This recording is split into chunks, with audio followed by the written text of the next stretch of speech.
Assalamualaikum warahmatullahi wabarakatuh. Bagaimana kabar anak-anak Bapak semuanya? Alhamdulillah kita masih diberikan kesehatan dari Allah Subhanahu wa taala untuk mengikuti proses pembelajaran jarak jauh sebagai media interaktif kita, proses pembelajaran kita di masa pandemi COVID-19 ini.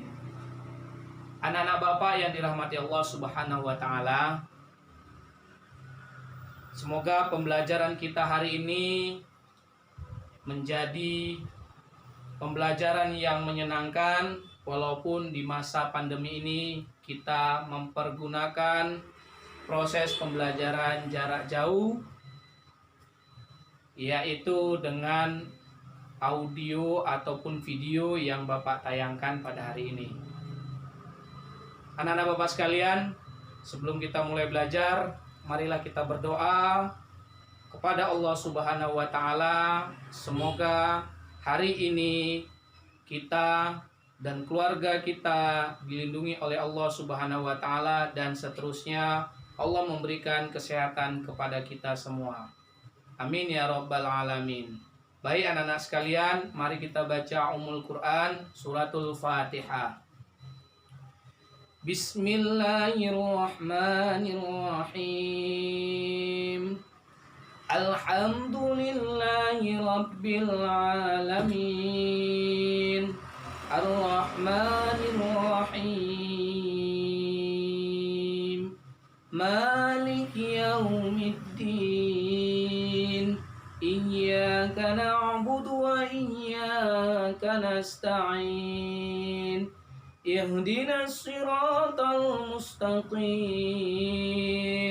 Siratal ladzina an'amta 'alaihim ghairil maghdubi 'alaihim waladdallin. Amin.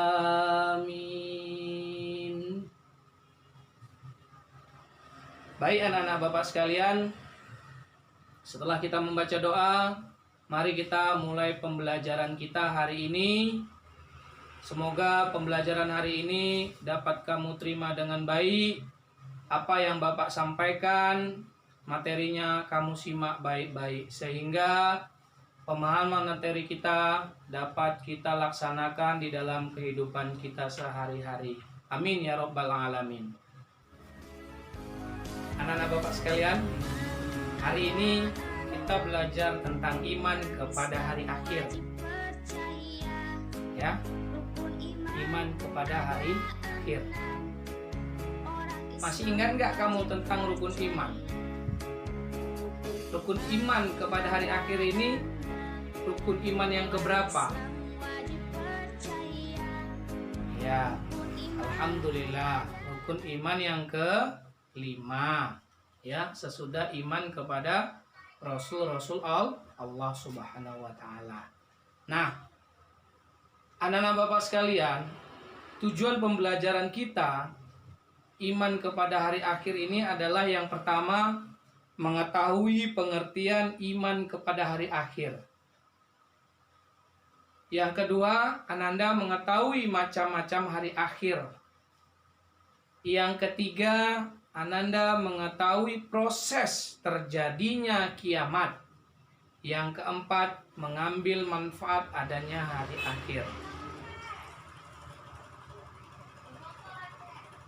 Nah, anak-anak Bapak sekalian, kita masuk ke langkah yang pertama, yaitu hari akhir. What is hari akhir? Siapa yang tahu apa itu hari akhir?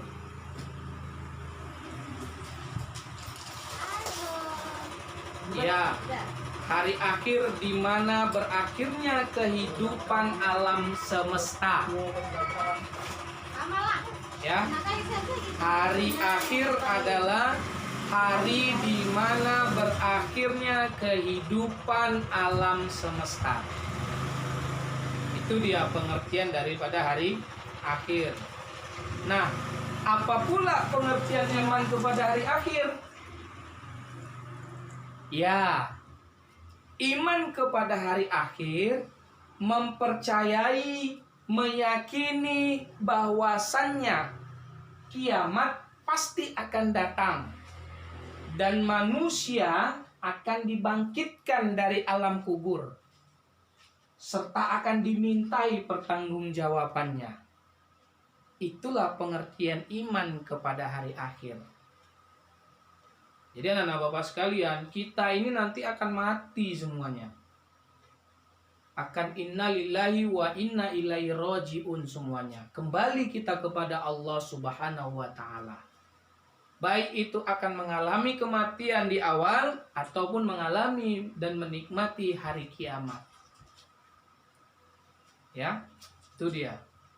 Nah, anak-anak bapak sekalian, kita ini akan mati. Di seluruh dunia ini akan hancur.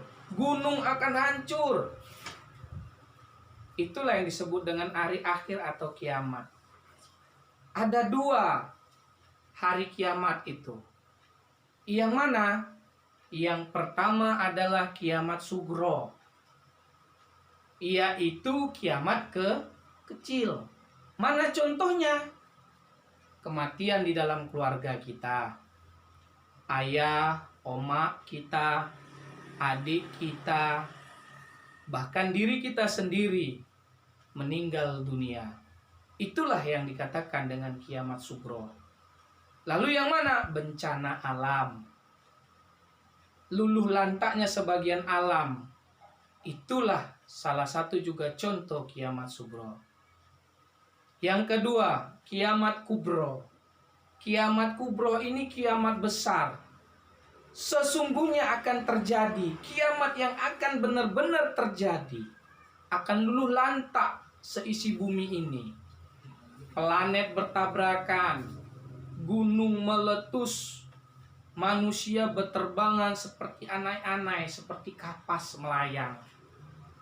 Dunia gelap. Itulah kiamat kubro.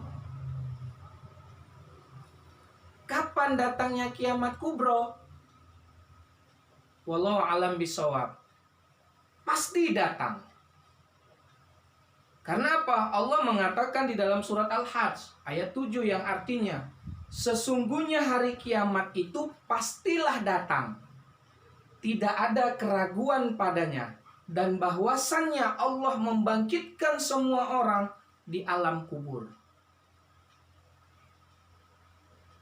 Semua agama, para ilmuwan, orang yang tidak memiliki agama pun yakin akan datangnya kiamat. Yakin adanya kiamat. Yakin bakal terjadinya kiamat. Ya, itu dia. Kapan datang kiamat itu? Tidak ada yang tahu. Pada tahun 1999, paranormal melihat tepatnya kiamat itu akan datang pada tanggal 9 bulan September 1999. Itu para paranormal membayangkan akan terjadi kiamat, menduga akan terjadi kiamat. Apa yang kita nikmati sekarang? Di 2020 kita masih bisa menikmati kehidupan ini. Ya. Lalu suku Maya memprediksi kiamat itu pada tanggal 2 bulan 12 2012. Terjadi? Tidak. Timbul pertanyaan, kapan kiamat itu datang? Kapan kiamat itu muncul? Kapan kiamat itu kita alami? Rasul sendiri pun tidak mengetahui kapan pastinya datang kiamat. Tanggal, bulan, tahun, menit, detik, jam, tidak tahu. Di dalam Al-Quran sudah ditegaskan tadi, yang tahu kapan datangnya kiamat itu adalah Allah Subhanahu wa Ta'ala. Nah, anak-anak bapak sekalian, Sesudah kamu mengetahui tentang iman kepada hari kiamat, yakinkan bahwasanya kiamat itu memang ada, memang pasti terjadi. Nah, suatu ketika nanti Allah akan mengumpulkan kita, akan menghisap kita, akan memperhitungkan amal baik kita, akan memperhitungkan pertanggungjawaban kita. Maka perjalanan manusia di dunia maupun sampai akhirat itu apa? Yang pertama adalah menikmati alam dunia. Nih, alam dunia yang kita nikmati. Ya. Ini alam dunia kita nikmati. Yang kedua adalah alam barzah. Alam kubur. Itulah yang kita sebut dengan kiamat sugro tadi. Kematian di dalam keluarga kita. Termasuk juga nanti kiamat. Itu alam setelah alam dunia perjalanan kita. Alam barzah pun ataupun kiamat, setelah itu akan Allah bangkitkan kita. Dan Allah akan mengumpulkan kita di padang mahsyar. Ngapain kita di sana? Ngapain kita dibangkitkan oleh Allah? Nah, di situ kita akan bertemu dan berkumpul seluruh manusia yang ada di dunia ini, yang pernah menikmati kehidupan di dunia. Untuk ngapain? Diminta oleh Allah pertanggungjawaban kita, perbuatan baik kita, tingkah laku kita selama di dunia. Ayo anak-anak sekarang, siapa yang membohongi gurunya tidak belajar hari ini?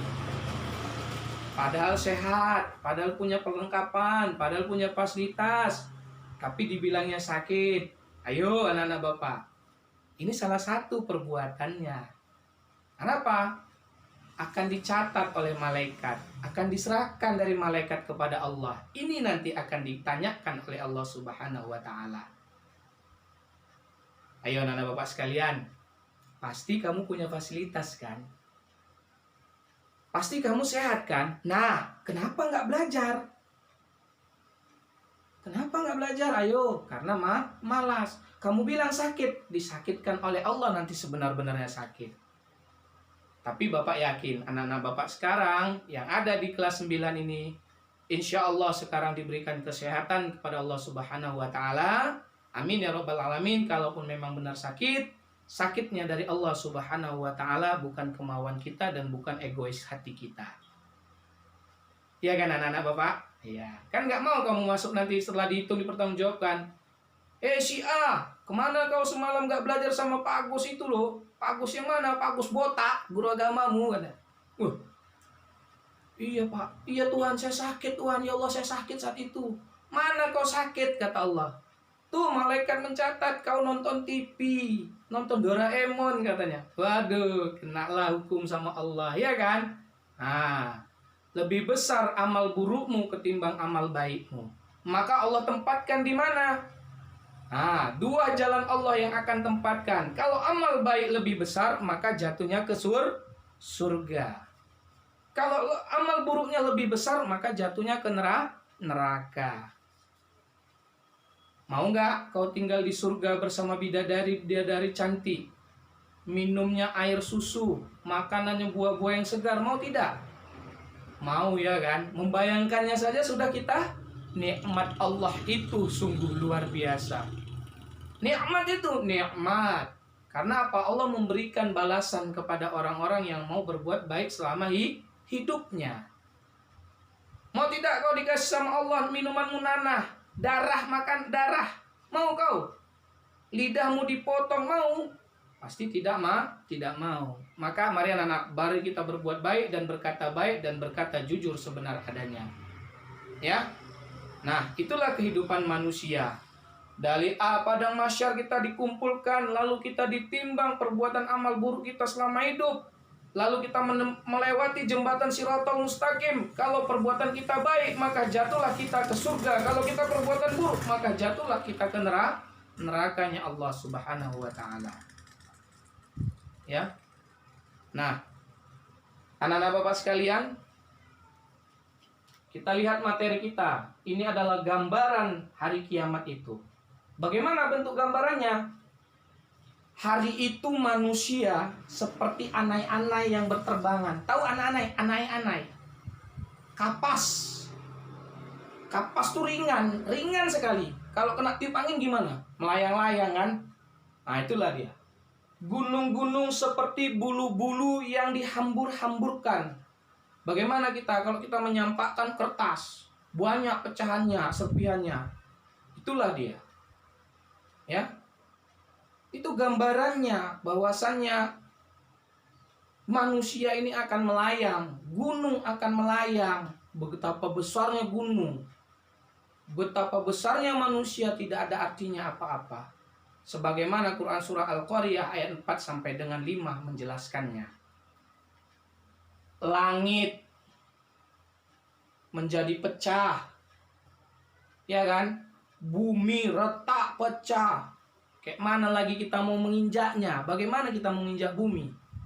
Sebagaimana Quran surah Al-Muzammil menjelaskannya. Ditiupkanlah sangkakala oleh malaikat Israel. Israel apa Israfil? Ayo. Siapa malaikat peniup sangkakala kita? Israel pencabut nyawa. Siapa yang meniup sangkakala? Malaikat Israfil. Ya. Israfil ini yang meniupkan, inilah yang meluluhlantakkan. Atas perintah Allah beliau menghancurkan dunia ini, ditiupkanlah sangkakala itu. Ya, sebagaimana Quran surah Az-Zumar ayat 68 menjelaskannya. Itulah gambaran kiamat-kiamat, sudah ada tertera di dalam Al-Qur'an. Ya, sudah Allah mengingatkan kita kiamat itu akan datang, tapi kita belum tahu kapan waktunya akan datang. Ya. Nah, anak-anak Bapak sekalian, terakhir Bapak jelaskan, apa sih manfaat kita beriman kepada hari akhir? Ya. Apa sih manfaat kita beriman kepada Allah? Manfaat kita beriman kepada hari akhir, yakinkan segala sesuatu yang terjadi di dunia ini hanyalah datangnya dari Allah. Maka kita selalu meningkatkan ibadah kita kepada Allah Subhanahu wa ta'ala. Dan selalulah kita berbuat baik kepada Allah Subhanahu wa ta'ala maupun kepada sesama manusia. Hablum minallah wa hablum minan nas. Ya, jauhkan, jangan kamu berbuat yang tidak baik. Jangan kamu berbuat yang jahat. Tapi segala sesuatu upayakan dalam satu hari, dalam setiap waktu kita berbuat kebaikan. Nah, anak-anak Bapak sekalian, kita bertemu di materi selanjutnya. Syukran. Assalamualaikum warahmatullahi wabarakatuh.